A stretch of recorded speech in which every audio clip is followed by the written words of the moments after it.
They say a wedding is supposed to be the happiest day of your life. But what happens when the person wearing white has a heart dressed in darkness? This is the story of Clara, a bride who spent years looking down on the one person who loved her most. And on the night that should have been filled with joy, she found herself alone in her bridal suite, mascara running down her face, whispering the name of the sister she had mocked for years.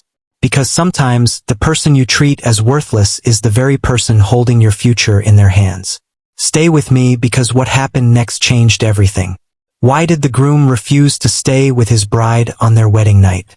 What secret had he been keeping that shattered Clara's pride in an instant? And how did a poor sister's single act of kindness years ago come back to rewrite an entire family's destiny? Before we go deeper, let us know in the comments where you're watching from. We'd love to hear from you. And if you're new here, click on the subscribe button so you never miss any of our upcoming videos.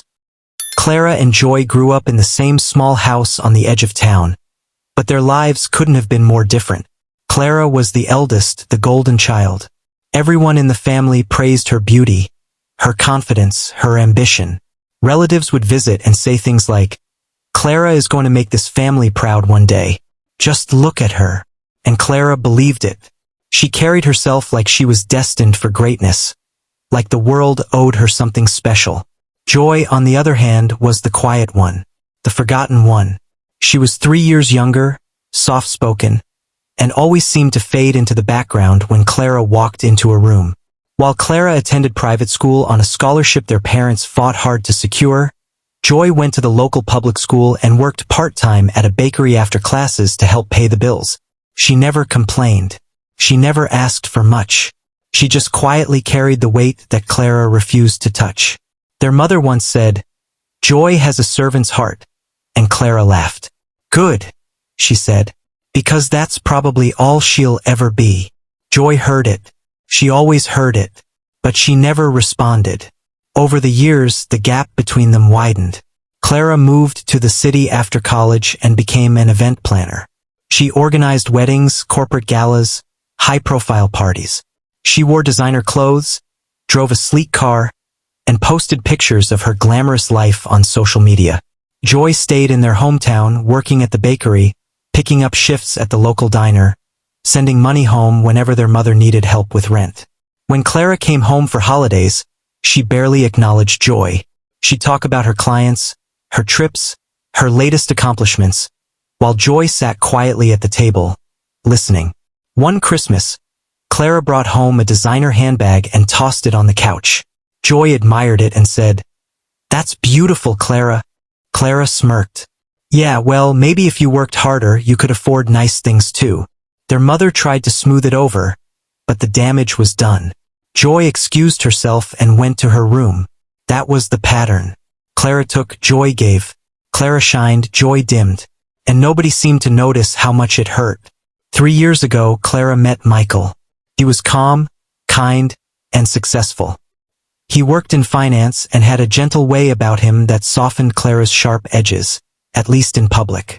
They dated for 2 years, and when he proposed, Clara made sure everyone knew. She posted pictures of the ring, the proposal, the champagne. She called Joy and said, "I'm getting married. You're invited, obviously, but don't embarrass me. Okay? Wear something decent." Joy simply said, "Congratulations, Clara. I'm happy for you." When Michael visited Clara's family for the first time, he met Joy briefly. She was coming home from work, flour still dusted on her apron, her hair tied back in a simple bun. Michael smiled at her warmly and said, "You must be Joy.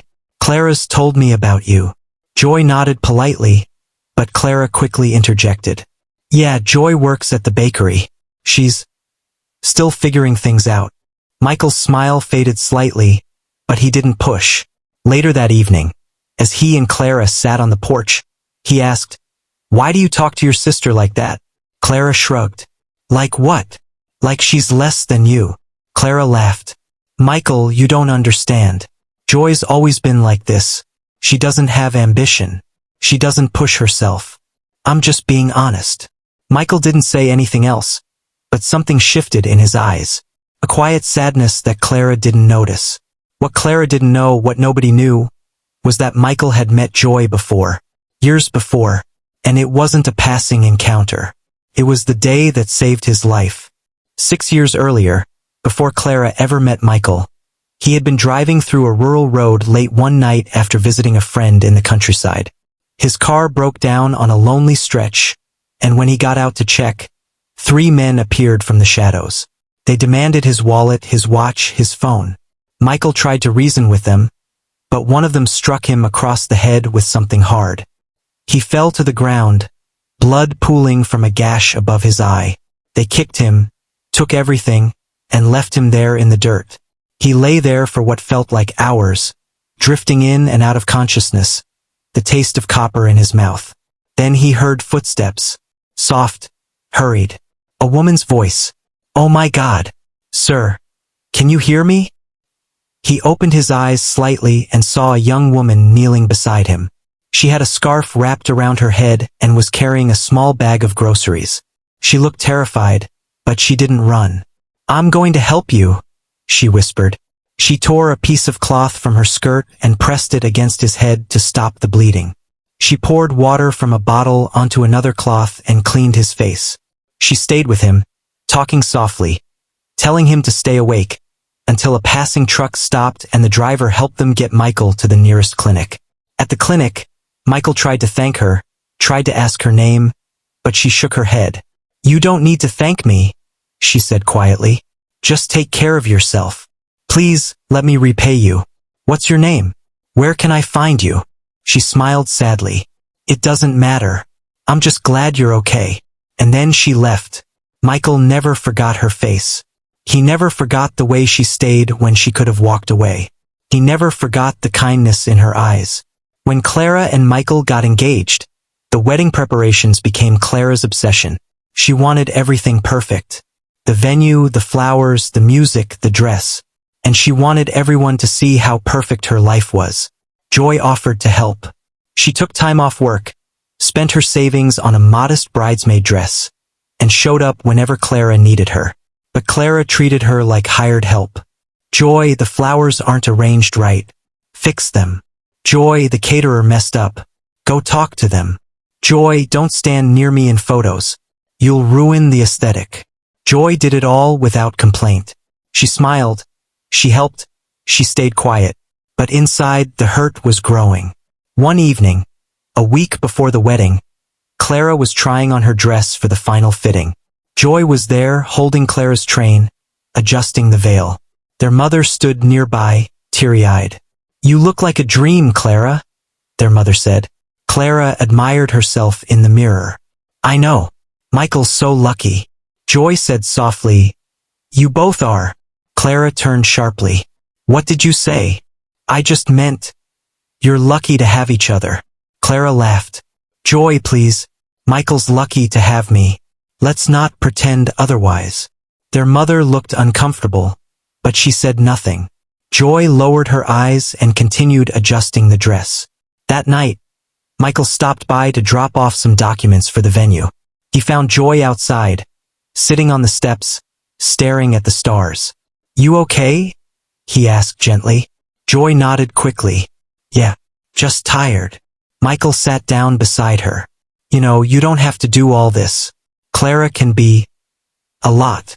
Joy smiled sadly. "She's my sister. It's okay." Michael looked at her closely, and for a moment, something flickered in his memory. The shape of her face. The softness in her voice. "Have we met before?" he asked suddenly.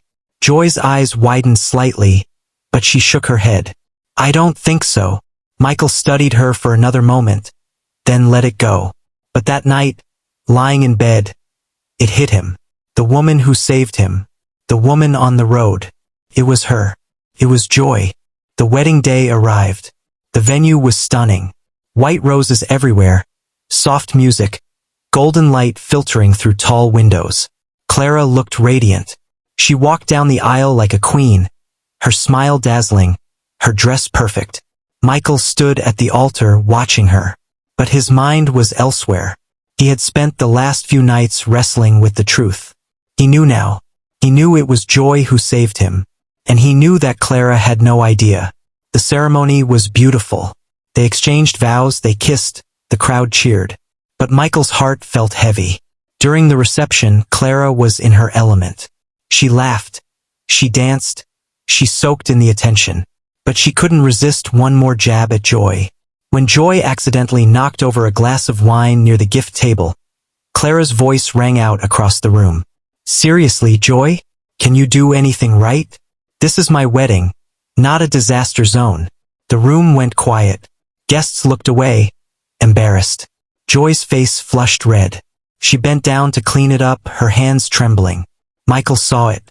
He saw the humiliation in Joy's eyes. He saw the way Clara smiled smugly and turned back to her guests as if nothing had happened. And something inside him broke. Later that evening, after the guests had left and the reception had ended, Michael and Clara returned to the bridal suite. Clara kicked off her heels and collapsed on the bed, laughing. That was perfect. Everything was perfect. Michael stood by the window, his back to her. "Michael? Come here. It's our wedding night." He didn't move. "Michael!" Clara sat up, her smile fading. "Is something wrong?" Michael turned slowly. His face was calm, but his eyes were filled with something Clara had never seen before. Disappointment. "There's something I need to tell you," he said quietly. "What?" "Michael, you're scaring me. Do you know why I'm standing here right now? Why I'm alive?" Clara blinked, confused. "What are you talking about?"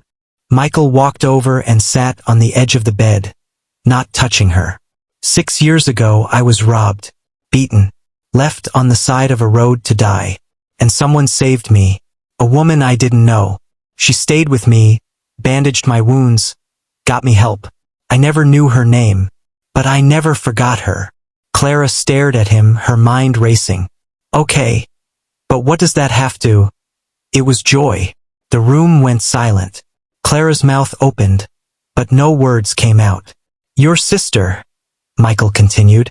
"The one you've been mocking. The one you humiliated tonight in front of everyone. She's the reason I'm alive. She's the reason we're standing here right now." Clara's hands began to shake. "No, that's not possible. I recognized her a few days ago. I asked her and she admitted it. But she begged me not to say anything. She didn't want to make things complicated. She didn't want to take anything away from you." Tears filled Clara's eyes, but they weren't tears of joy. They were tears of shame. "Michael, I didn't know. That's the problem, Clara. You didn't know because you never cared to ask. You never saw her. You only saw yourself." He stood up and walked toward the door. "Where are you going?" Clara's voice cracked. "I can't be here right now. Michael, please, don't leave. It's our wedding night." He paused at the door, his hand on the handle. "I'll come back, but not until you make this right. Not until you see your sister the way she deserves to be seen." And then he left. Clara sat there alone in her wedding dress, her perfect day shattered, her heart breaking in a way she'd never felt before. Clara found Joy an hour later.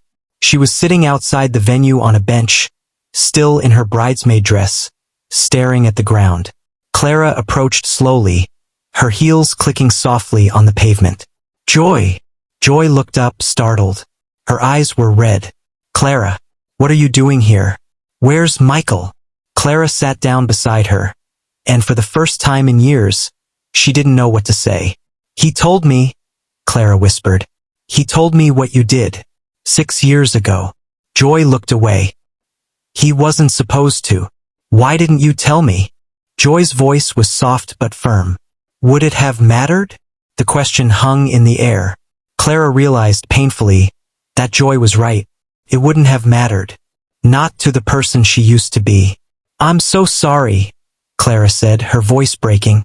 "I'm so sorry, Joy. For everything. For the way I treated you.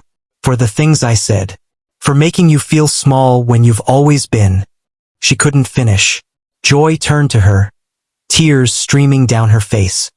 "I never wanted anything from you, Clara. I just wanted you to see me. To love me the way a sister should." Clara reached out and pulled Joy into her arms, and they both cried.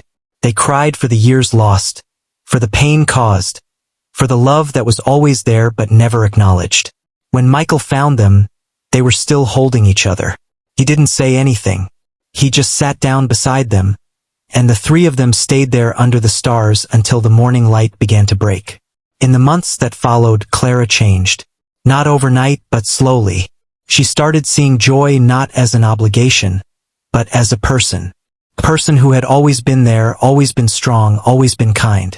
She helped Joy apply for a scholarship to culinary school. She showed up at the bakery just to say hello. She learned to listen. And Michael? He watched his wife become the person he always hoped she could be. Because sometimes the greatest transformations come not from success, but from being humbled by the truth. And the truth was this: pride may dress you in gold, but humility builds the home. So let me ask you this. If you were in Joy's position, if someone treated you the way Clara treated her, could you forgive them? Or would you walk away? And if you were Clara, would you have had the courage to change? Drop your thoughts in the comments. I want to hear your story. And if this one touched your heart, wait until you hear what happens in our next story. The mother who discovered her son's secret the day before his wedding. Subscribe now so you don't miss it, because some stories stay with you long after the screen goes dark.